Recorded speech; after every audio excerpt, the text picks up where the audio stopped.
ኤቢ እንዳሰብሽ አይደለም። ኤቢ ናታ ዝም በል። ሲጀምር ቤት ውስጥ በጣም ብዙ ነገር እንዳላውቅ ነበር። እስከ ዛሬም ድረስ ሰጓጓኝ የነበረው ነገር ይሄ ነው። ቆይ ዳጣ፣ አንቺ ቆይ እውነት የኔት ነሽ ዳጣ? ቆይ እንዴት አባይ፣ ቆይ እንዴት አንቺ ከሌላ ወንድ ነው ያመጣሽ ዳጣ? ንገሪኝ። አይ ኤቢ የሰማሽው ነገር ልክ አይደለም እባክሽ። አቢጌል ነው ወይም ታታባችኋል እንዴ? እኔ አቢጌል ነኝ። እሺ ሰሙኛላችሁ። የምናገረውንም የምሰማውንም ነገር ጠቅቄ ነው እሺ ማስታውሰው። እባክሽ እኔ ከዚህ ቤት እወጣለሁ፣ ባረራለሁ። እባክሽ ምንም የሚሄድበት ቦታ የለኝም። እባክሽ የሰማሽው ልክ አይደለም ኤቢ፣ በእናትሽ። አይደለም በጣም እርግጠኛ ነኝ አንቺ እህታችን ነሽ። አባዬ ከሌላ ወንድ ነው ያመጣሽ። ሰላም አለይኩም ወራህመቱላህ። ሰላማችሁ ይብዛ ሙስሊም ክርስቲያን ወገኖቼ፣ እንዴት ናችሁልኝ? ለቤት አዲስ የሆናችሁ ሰብስክራይብ በማድረግ ተቀላቀሉ። ነባሮች ደግሞ ላይክ ሼር ማድረጋችሁን እንዳትረሱ። ዛሬ ጀላችሁ መጣሁት የዳጣን ድራማ ነው። እንደተመለከታችሁ መጀመሪያ አካባቢ እንግዲህ አቢጌል መጀመሪያውንም ድራማው ውስጥ እያለች ስትደብቅ ስትሸክከውና እናቷ ላይ የሆነ ነገር ደብቀው ዳጣ የምትባለው አባቷ ልጅ እንደሆነች የሆነ ችግር እንዳለ በእነ ሰላም ላይም ደግሞ የሆነ ነገር እንዳለ የጠረጠረችው አሁን በጆሮዋ ሰምታለች። እንግዲህ ዳጣና ልጁንም ፍቅረኛዋም ባልሰማች ብለው እንደው ባላየ የሰማሽው ነገር እውነት አይደለም ብለው እንዲትረሳ ሊያረጓት ብትሞክርም በጭራሽ አቢጌል እንኳን ሰምታ ቀርቶ አይደለም የሆነ ጫፍ ታገኘች መጠርጠር ትረዋ ነውና የሰማሁት በትክክል ነው። ደጋግመሽም እህቴ ነሽ እህትሽ ነኝ እያልሽ ነግረሽ ነበር እኮ እንደገና ውሃንም በደንብ ነው የምትወጃት። ከዛ በተረፈ ደግሞ በጣም ብዙ በደል በድዬሽ አንቺ ግን ይቅርታ አድርገሽልኝ ከጎኔ እንደቆምሽ ሁሉንም ነገር አስታውሳለሁ። እንዴት ይሄን አልጠረጠርኩም? አንቺስ እንዴት እስተዛሬ አልተናገርሽም? ከዛ በተረፈ ደግሞ ያለችበት ናታ ላይ ነው። አብረህን በልተ ጠጥታ አብረህን እየኖርክ እንዴት በእናቴ ላይ ጨክነህ አባዬ ልጅ ወልዶ ከሌላ እዚህ ቤት ዲያጣን እስከሚያመጣትና ጠንቅቀህ እያወቅህ እውነቱን ያልተናገርከው ለምንድን ነው ብላ እሱ ላይም ጮኸችበት። እሱም የሰማሽ እውነት አይደለም ብሎ ቢነግራትም ዝም በል ብላ ፈንዝጋ ብላ እንግዲህ ጥላቸው ልትወጣ ስትል ዳጣ ነገሩን ትተውልኛለች ተረጋግታ ታስባለች ብላ እግሯ ስር ተንበርክካ አባዬን ጉር ሰራው፣ በቃ ይቅርታ አድርጌልኝ አባዬ ምንም ነገር እንዳትናገሪው፣ መሄድበት ቦታ የለኝም፣ እኔ ማንም ዘመድ ያዝማድ የለኝም፣ በቃ ህዝቡ ቤተሰብ ነው መኖር ነው የምፈልገው ብላ እግሯ ስር ተንበርክካ ብትለምናትም አቢጌል እንግዲህ እንኳን ይችን ጫፍ ቀርቶ አጊታ ቀርቶ አይደለም በደብዳቤ የተነሳ ሰላምንም በቀደም ቤቱን እንዴት ባንድ እግሩ እንዳቆመችው ታውቃላችሁ። እና በቃ ዳጣ ይሄን ሁሉ በቃ በእኔ ምክንያት አባዬ በቃ ሄድ ያልታፋጥጠው ነው። ከዛ ሲቀጥል ለማየ ልትነግራት ነው ይሄ ቤት ባንዱ እግሩ ሊቆም ነው። በቃ በእኔ ምክንያት ዝም አልል ብዬ እስተዛሬ ሲደበቅ የነበረውን አባዬ በሆነ መንገድ ለማየ እነግራታለሁ ብሎ እያሰበ እኔ ጉዳ አደረኩት እያለች እየተጸጸተች ዳጣን መልቀስ ጀመረች። ፍቅረኛውም ሊያባብላት ሞከለ። ናታ ላረጋጋትም ቢሞክርም እሷ ልትረጋጋ አልቻለችም። አይመሽ የለም ነጋ። በመናግስቴውም በቃ ደብሯት እንቅልፍ አልወሰዳትም። በቃ ወደ ውጭ እየወጣች ነበረ። ሰራተኛይቱና ዘበኛው ደግሞ ሳይዋደድ አይቀሩም። በተለይ ዘበኛው ሳይወዳት አይቀርም እና ለስበሳቸውን እየተወያዩ ነው፣ እየተቀላለዱ እየተጫወቱ ነው። ስራ ጨርሳ እዚህ ቤት ስራ ጨርሳ ከሆነ እዚህ እየመጣች እንድትጫወት ነግሯት አለ። እሷም እሺ ብላ እንግዲህ ይኸው እንደምታዩት አቦ ሁሉም ህይወቱን ያሳምርለት። ሰራተኛ ሆነ ምንም ሆነ ብቻ ህይወታቸውን አለ ያሳምርላቸው እውነት እና እንግዲህ እንደምታዩት ነው። ገዜ በቃ ያሽሞነሞናት ነው። ከዛ ሲቀጥል ምሳ ሰዓት ደርሶ ቡና ፈላ። ሁሉም በተሰበሰበበት አቢጌል ተብዬው አባቷን ትኩር እያለች በደንብ አይኗን ምልጉጥጉጥ አድርጋ እያየች እያነባች ነበር፣ እያለቀሰች ነበር። ድንገት እናቷ ቀና ብላ ስታያት እያለቀሰች መሆነች ነው እንዴት ዝንባሽ የኳተረው ከመቼ ወዲህ ነው ደግሞ አንቺ ማልቀስ የጀመርሽው ምን ሆነሽ ነው ብላ እንዴት ትነግራት ብትልም ካጠገባቸው ከሳሎን ከመካከላቸው ብድግ ብላ ወደ መኝታ ቤት ዳት ራሷን እየደበደበች በጭራሽ አይሆንም እናቴን እስከዛሬ ስሸውዷት ቆይታቸዋል። አባዬ ከሌላ ወልዶ አምጥቷል። ዳጣ በቃ የኔ እህት ናት ማለት ነው። ይሄ በጭራሽ በተአምር አይሆንም እያለች አልጋዋን ብርቁስቁስ እያደረገች ክላሷን እየተቃጠለችኝና እየተናደደች እያለቀሰች ነበር። እናቷም ልጅ መሆኗ ነው ብላ ተከትላት ነበረ። እንግዲህ ወየው እያለች እያለቀሰች ስለ ሁሉና ስለተፈጠረው ነገር አልነገረቻትም፣ ደብቃት ትመጣለች። ያው በግልጽ አባዬም ለብቻውን ማናገር አለብኝ ብላ ስላሰበች ነው መሰል ደውላ አባቷን እንግዲህ ነገሩን ከሰማች በኋላ ውጭ ላይ እንዴት አባዬ እንዴት እንደዚህ ያደርጋል? እንዴት እንደዚህ በተአምር አይታሰብም። ከእናቴ ምን አቶ ነው? እናቴ ከጸባይ ይሉ ጸባይ፣ በቃ ከስራ ይሉ ስራ፣ ምን አቶ ነው? በቃ ከሌላ ሴት ጋር ሊወልድና ዲያጣን ሊያመጣት ይቻለው ብላ አባቷም ጋር ደውላ ብቻህን ማግኘት እፈልጋለሁኝ እንዲንገናኝ እፈልጋለሁ ብላ ስልኩን እስከሚመጣ ድረስ በቃ ተናዳላው ላይ ጠርቅማበታለች ማለት ነው። ዋሃና ጓደኛዋ ደግሞ ትምህርት ቤት ያለውን ሁኔታዋን እያወራች ነበረ።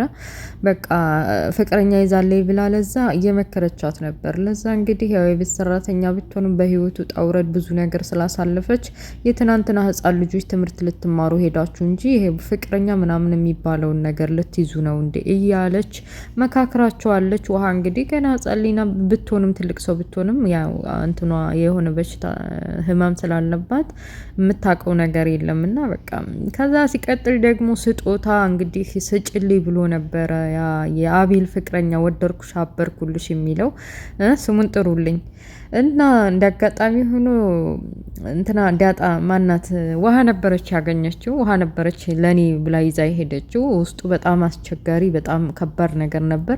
እንዳጋጣሚ እሷ አልከፈተችውም። ቀጥ አድርጋ አባዬ የሆነ ስጦታ ላይ አርጁን ሰጠኝ እኮ ለአቢጌል ያመጣው ብላ ስትሰጥና ሲከፍተዋት ደረጀ የሆነ ሙከደር የሆነ ሰውነት ማደንዘዣ ምናምን የመሰለ ነገር ነው እና እንዴት ሊሆን ይችላል? እንዴት እንደዚህ ያደርጋል ብሎ የተናደደ ናታንም ተቆጣው። እስከዚህ ድረስ ይሄ ልጅ በራፍ እየመጣ የሚል ከሰከሰው ምንድን ነው እያለ ዲያጣም በቃ አባዬ አትናደድ እኔ ደውዬ አስጠነቅቀዋለሁ ብላ ስልኩን ደውላ ድጋሚ እዚህ ሰፈር ከታየ ፖሊስ እንደሚመጣበትና ወደ እስር ቤት እንደሚወረወር አስጠንቅቃ ዘጋችበት።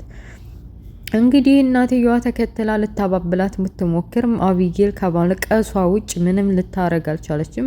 ምንም ከማለት ውጭ ስለምታለቅስበት መንገድ ምክንያትና ስለሰማችው ስለ ዲያጣና ስለ አባቷ ሁኔታ እናቷን እንደዚህ በቀላሉ ሸውደው ከውጭ የመጣችበትን ሁኔታ ሁሉንም ነገር በቃ እንዴት ብላ ትናገር እንዴት ብላ ትናገር? ከዚህ በፊት እንግዲህ አቶ ደረጀ በትንሽ በትልቁ ይሄ ቤት በመከራ ነው የተገነባው።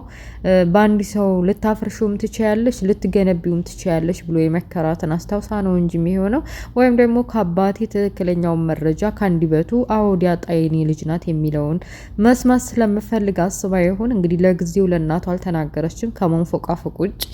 በቃ ምን ችግር ማለት አንዴ የተፈጠረ ነገር ነው። ቆይ ልጅቷ ምን አስባ ነው ማለት ምን አንፎቃፎቃት? ዲያጣም ይሆን ወዲ ኋላ ተመልሰው ወዲ እናቷ ሆዲ ያገባ አባቷም ይወልዷታል። ለለቅ አባቷን ጠይቃ የሚሆነውን ነገር አድርጋ ከአባቷ ጎን ሆና ጭንቀቱን ተረድታ እናቷን እንዴት ማስረዳት እንዳለባቸውና ወደፊት እህትና ወንድሞች እንዴት መኖር እንዳለባቸው ማሰቡን ረስታ እየተንፎቃፎቀች ስለ ሁሉም ነገር አልናገርም፣ ምንም የሆንኩት ነገር የለኝም፣ ማንንም አልፈልግም፣ ከክላስ ይወጡልኝ ብላ ናታና ዲያጣ ደግሞ እንግዲህ ወይዘሮ ማርታ እናቷ ብቻዋን ስለሆነች ምናልባት ስለ እውነታው ትነግራታለች። አባዬ ቶሎ ሂድ ብለው ከሳሎን ቶሎ ወዲና አቢጌል አሉበት እንዲሄድና ያለውን ነገር እንዲያረጋጋና እንዲያዳምጣቸው ምን እንደሚያወሩ ነግረውታል። እሱም እየሮጠ ሲሄድ ያው አቢጌል እያለቀሰችና እናቷ ምን ሆንሽ እያለች ብትጠይቃትም ልትናገር እንዳልቻለችና ከክላስ ውጡ እያለች እየገፈተረች እንደማንም አስወጥታቸዋለች። ያው ነገሩን ጠርጥሮ ስለነበር አቶ ደረጀ በቃ ይች ልጅ ያውቃለች ማለት ነው። ለማርቲ ተመንገሯ በፊት ውጪ መውጣት አለብን፣ በቃ ነይ ማርቲ ውጡልኝ ካለች ብቻዬን መሆን እፈልጋለሁ ካለች ታያት በቃ ብሎ እንደማንም ሚስቱን ገፋፍቶ ከክላስ እንድትወጣ አድርጓል።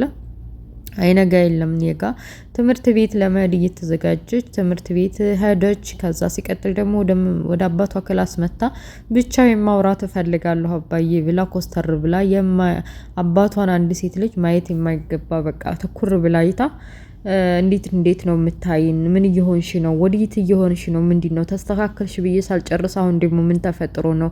የተፈጠረውን ነገርኝ ቢላትም አባቷ ሌላ ቦታ ነው የምነግርህ፣ በቃ ስራህን ስጨርስ ውጭ ላይ ነው ላገኝህ የምችለው ብቻህን ብላ ቀጥረዋለች። ከዛ ጧት እንግዲህ ወደ ኮሌጅ ወደ ስራ እየሄደ ናታም ያው ዳጣ ደብሯት ስለነበረ ዘበኛው ምን ሆነሽ ነው ደግሞ ዛሬ በጧት እንደዚህ ተሁሉም በፊት ተነስተሽ ዝቄ ቁጭ አልሽው? ደብሮሻል? እንደ እንቅልፍ ማልተኛሽ እንዳይንሽ አባብጧል እኮ እያላት ናታ ወደ ትምህርት ቤት ሊሄድ ስል ነይ እንደውም ይሄን ድብርትሽን የሚያላቀቅ የሆነ ቡና ልጋብዝሽ ብሎ ይዟት ሄዶ እንግዲህ ዘበኛውም የቤት ሰራተኛይቱን እያሰበ በነሱ ፍቅር ዘና ፈታ እያሉ ነበረ። ግን በዛው በዘና ፈታ መካከል ዳጣ በጣም ተጨንቃለች። ቢያቢጌል ምንም ነገር የሚያመጣት ነገር የለም። የሆነ ነገር ካሰበች በቃ ትናገራለች። ለማዬ ይሄ ቤት በአንድ እግሩ ይቆማል፣ አባዬን ጉር ሰራሁት በሚል እየተጨነቀች ነው።